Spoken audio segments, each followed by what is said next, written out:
네, 층간소음 문제로 흉기를 휘두르는 사건이 가끔 발생하더니 아파트 외벽 작업자가 내는 음악 소리에 분노해서 밧줄을 끊고 또 인터넷 속도가 느린 것에 불만을 품고 수리기사를 살해하는 사건이 일어났습니다.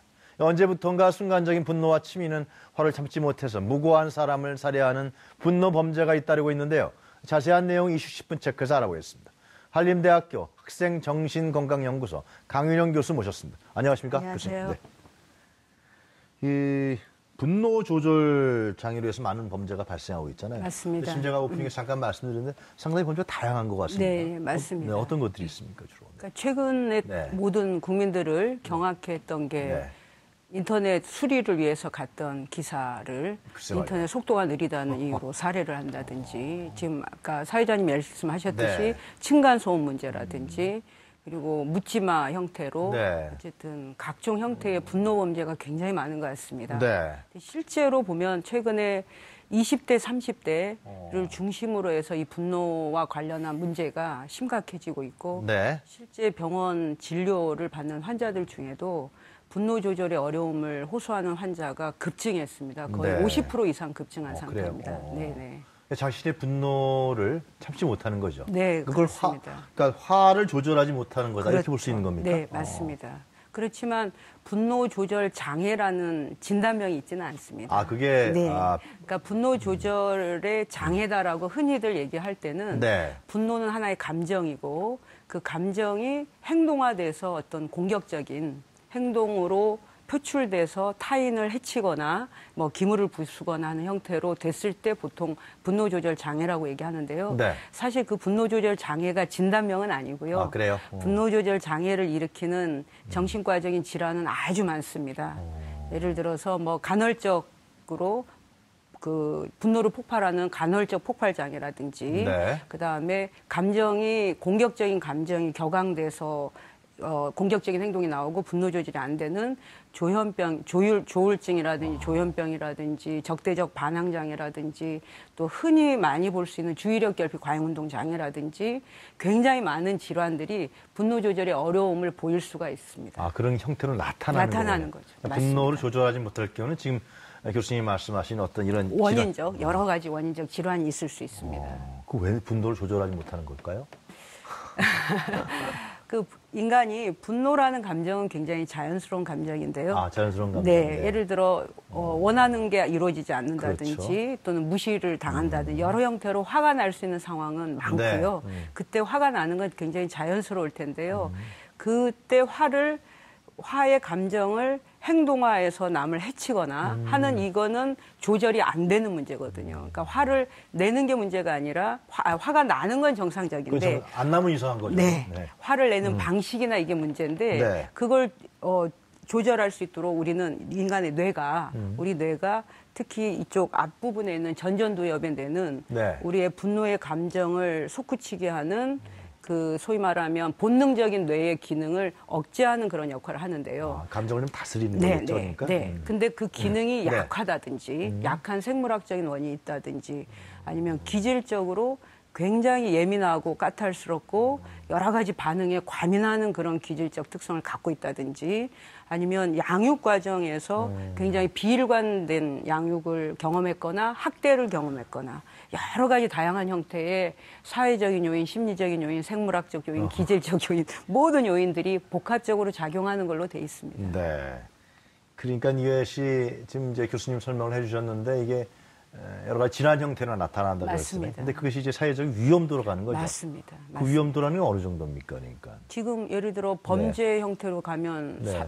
다른 사람의 생명을 앗아갈 수도 있고요. 아니면 기물이 부서지는 그런 끔찍한 범죄로까지 이어지는 그런 상황이 되고 있는 것 같습니다. 네. 그래서 질환으로 분류되는 거죠, 네, 이것이. 맞습니다. 맞습니다.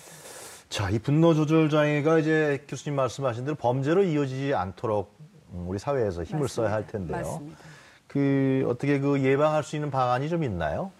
사실 네. 그 우리가 흔히 얘기할 때 분노 조절 장애라고 하면 스스로 조절력을 상실한 상태고 네. 그거는 대부분은 아까 얘기한 것처럼 각종 원인적 질환이 있는 경우가 많을 겁니다. 네. 근데 사실 극단적인 범죄가 일어나기 전에 이번에 있었던 사건을 일으킨 분들조차도 제가 생각할 때는 그 이전에도 이미 크고 작은 여러 문제를 분명히 일으켰을 거다. 특히 가까운 가족, 네. 또 친지, 친구 주변에서는 아, 저 사람이 분노 조절에 어려움이 있다. 참지 못한다. 그리고 본인 스스로도 알고 있었을 수도 있습니다. 알겠죠? 알고 있고 그다음 나는 다음에는 그러지 말아야지 하지만 또 그런 걸 반복하는 그런 일이 분명히 있었을 겁니다. 근데 그때 적절한 조처를 했다면 적절한 치료라든지 적절한 조처가 이루어졌다면 이런 끔찍한 일까지로 가지 않을 수 있도록 막을 수 있지 않았을까. 그런 평소에 생각이 듭니다. 가족들이 그런 상황을 보게 된다면 이제 안타까울 거 아니겠어요? 네, 그죠? 맞습니다. 아무튼 지금 교수님 말씀하신 대로 얘기될 수 있는 상황인 것 같아요. 맞습니다. 맞습니다. 그 치료를 이런 그 분노 조절 장애자에 대한 치료는 어떻게 합니까? 그게? 네. 분노 조절 장애에 대한 치료는 우선은 전문가가 네. 그 분노 조절의 어려움이 왜 오는지 그 원인적 질환이 무엇인지를 밝혀야 될 거고요. 네. 그거에 합당한 치료가 이루어질 텐데 네. 주된 치료로는 네. 아까 얘기했던 뇌의 기능상의 문제인 경우에는 생물학적인 치료, 다시 얘기하면 약물 치료라든지 그다음 심리적인 문제가 있는 경우 심리 치료라든지 또는 분노 조절을 스스로 다스릴 수 있도록 훈련하는 요법이라든지 행동 요법이라든지 명상, 심지어 명상까지도 여러 가지 방법의 분노 조절의 어려움을 해결할 수 있는 방법들이 있습니다. 치료 감호도 그런 거 일종입니까? 그러니까? 치료 감호는 이제 범죄를 저질러서 갔을 때 정신 감정을 통해서 그분이 정신 질환이 있음이 확정되면 네. 그 다음은 소위 말하면 수감 생활이라기보다는 수감된 상태에서 치료적인 접근을 해주는 게 치료 감호라 할 수 있겠습니다. 그 이제 범죄가 일어난 가해자에게 적용되는 치료 방식. 네. 그 어떻게 교수님 보시기에 어떤 사례 좀 설명해 주시죠. 이런 네. 분노 조절 장애 환자에 대한 사례가 어떤 게 있을까요? 굉장히 많죠. 네. 심지어는 4살 난 아이가 네. 우유를 엎질렀다는 이유로 아이를 심하게 구타한다든지, 그다음 아내가 라면을 1개를 끓여오라고 했는데 2개 끓였다는 이유로 냄비를 집어 던진다든지, 그래서 부인이 도저히 그 치료를 받지 않으면 이혼하겠다라는 네. 조건을 달고 치료해 왔던 분도 계시고요. 예. 그리고 가장 좀 많이 흔하게 보이는 사례가 네. 소위 성인기에도 주의력 결핍 과잉운동 장애라는 게 어린아이 때 발생해서도 성인기까지 지속되는 예가 50% 이상이 됩니다.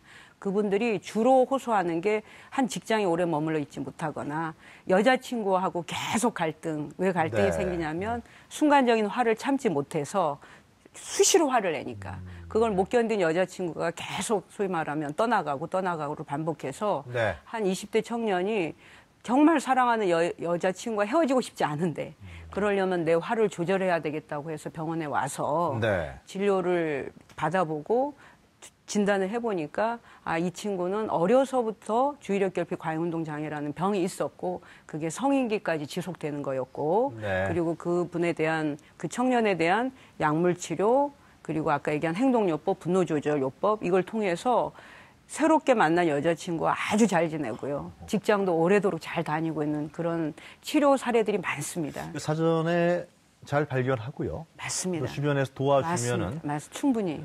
이게 뭐 선천적인 건 아니잖아요, 그죠? 이거는 맞습니다. 뭐 유전자 때문에 그런 건 아닐 테니까. 그런 것도 영향은 있겠지만 그래도 치료할 수 있습니다. 아, 그래도요? 네네. 그럼에도 불구하고 후천적인 거는 뭐 거의 100% 치료할 수 있다라는 거 아니에요? 네, 맞습니다. 주변에 관심이 굉장히 중요하겠네요. 네, 이거는. 맞습니다. 네. 그 예방 문제를 이제 교수님 하신 것 같은데 이 자가 진단도 가능합니까? 이게? 내가 자가 진단이니까 분노 조절 장애 그걸 갖고 있는지 안 갖고 있는지. 네. 사실은 아까 처음에 얘기한 것처럼 분노 조절 장애라는 병이 존재하지는 않기 때문에 엄밀한 의미의 자가 진단법이 있다고 할 수는 없지만 보면 자기의 이제 충동성이나 또는 공격성 그리고 분노를 조절하기 어려운 여러 신호들이 있습니다. 신호들 예를 들어서 자기도 모르게 자기는 화를 내고 싶지 않았는데 화를 낸다든지 지금 화면에 나오고 있는 이러한 여러 신호들을 보일 때 본인들이 이게 스스로 조절할 수 있는 거가 아니다라고 느낄 때는 반드시 전문가의 도움을 요청해서 본인이 조절할 수 있는 방법을 찾도록 하는 것이 굉장히 중요할 것입니다. 지금 보니까 화면에 나옵니다. 화가 나면 타인에게 폭언을 한다든가 뭘 집어던진다. 맞습니다. 이런 부분들은 사실상 분노 조절의 분노 조절이 정상적으로 이루어지지 않다. 않는 거죠. 아, 왜냐하면 감정이 행동화되는 거기 때문에 그렇습니다. 분노 조절이 네. 안 된다는 게 결국 분노가 공격성이라는 행동으로 돼서 타인을 해치거나 물건을 부수거나 공격적인 행동으로 표출되기 때문에 조절이 안 된다는 얘기를 하는 거거든요. 그러면 교수님 이러한 그 분노 조절 장애라고 네네. 하여튼 질환은 아니라고 합니다. 네. 분노를 조절하지 못하는 어려운, 케이스인 네네. 분들이 네네. 여러 단계들이 있겠네요. 네네. 어떤 치료법에도 네네. 어떤 치료들이 있습니까? 그러니까 흔히 네. 우선은 저희가 쉽게 볼 수 있는 거는 우리 모두가 저를 포함해서 모두가 화가 났을 때 네. 일단 그게 화 나는 건 정상이다. 그렇지만 화를 내는 방식, 화를 표현하는 방식은 네. 잘 표현해야 되는 거죠. 화가 나는 건 인간에게 다 정상적인 감정이죠. 자연스러운 거다. 그래서 화가 났을 때 일단은 잠시 스톱 스스로 멈추고 네. 심호흡을 한다든지 네. 그리고 숫자를 20에서 거꾸로 센다든지 20, 19, 18. 예, 왜냐하면 시간을 버는 겁니다. 그러면 감정의 온도계가 좀 내려갑니다. 분노의 게이지가 좀 낮아지거든요. 네. 한다든지 그런 과정을 거쳐서 내가 상대방한테 화난 감정을 잘 표현하는 게 필요합니다. 가령 나는 너가 이러한 행동을 했기 때문에 내가 화가 났어. 네. 소위 말하면 I 메시지로 나의 화가 났던 이유와 나의 감정을 표현하면서 나는 다시는 너가 이런 행동을 안 해줬으면 좋겠어. 라고 자기의 화를 표현하는 방법을 굉장히 잘 배우는 부분이 필요하고요. 네. 그건 아마 보편적으로 적용할 수 있고 우리가 해볼 수 있는 그런 팁일 거라고 생각이 들고요. 네. 그리고 이제 그럼에도 불구하고 그 순간 그거가 안 되는 그런 방식이 작동이 안 되는 경우는 아까 얘기했듯이 뭔가 기저에 원인적인 질환이 있을 수도 있기 때문에 그거는 전문가의 도움을 분명히 받는 것이 필요하지 않나 하는 생각이 들고요. 그리고 평소에 각자의 스트레스를 관리하거나 그리고 각자 쌓인 분노를 잘 긍정적인 방식으로 뭐 운동을 한다든지 뭐 다른 방식으로 분노를 방출할 수 있는 이런 부분들을 많은 사람들이 활용을 해야 될 것 같고요.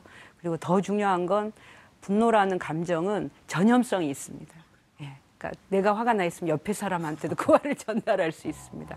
그래서 어쩌면 우리 사회가 네. 최근에 분노 조절 장애를 얘기하는 거는 여러 이유들이 사회적인 이유도 있는 것 같습니다. 그래서 분노가 나쁜 감정인 분노가 전염되지 않고 전파되지 않을 수 있도록 우리 모두가 자기 마음에 신호등의 불빛이 네. 파란불이 되도록 빨간불이 되지 않도록 하는 게 중요할 것 같습니다. 교수님 말씀 들어보니까 이것도 결국은 이제 우리의 인간관계, 맞습니다. 사회적인 어떤 협력 관계 이런 부분들이 잘 정리가 안 될 때 나타나는 현상 같네요. 맞습니다. 알겠습니다. 맞습니다. 자, 오늘 말씀 잘 들었습니다. 감사합니다. 네, 감사합니다. 네, 지금까지 한림대학교 강윤형 교수였습니다.